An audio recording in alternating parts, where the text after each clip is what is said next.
Je vais vous parler d'une attitude très courante quand on veut quitter quelqu'un, mais qu'on l'aime encore. On n'est plus amoureux, mais on a beaucoup d'affection pour lui.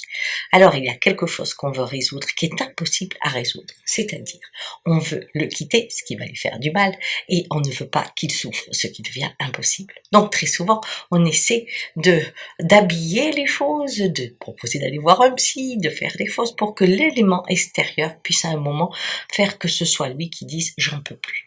Et au bout d'un moment, quand il dit cette phrase et qu'il voit à quelle vitesse vous répondez bon ben on se sépare, il vous en veut parce que il pense que ça a été hypocrite tous les mois précédents où vous avez laissé penser qu'il y avait peut-être une solution. Eh oui, parce qu'il est difficile de quitter, n'est-ce pas, et de ne pas faire de mal. Alors, qu'est-ce qu'on peut retenir de ça? Eh bien, ce que je peux vous dire, c'est que quand quelqu'un fait ça, c'est pas qu'il est hypocrite, c'est qu'il a encore énormément d'affection pour celui qu'il va quitter. Quand je n'ai aucune affection, que c'est terminé pour celui que je vais quitter, je lui dis je m'en vais. Parce que je m'en fous d'y faire mal. Il m'est indifférent.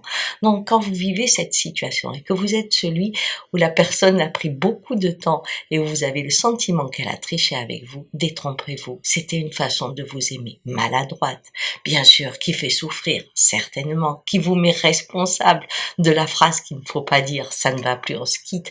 Bien sûr que vous avez l'impression d'être manipulé. Mais derrière tout ça, il y a l'idée. Je ne veux pas lui faire du mal. Je veux que ça se passe bien, qu'il reste quelque chose entre nous. Alors, c'est encore de l'amour tout ça, même si c'est pas l'amour amoureux. Voilà.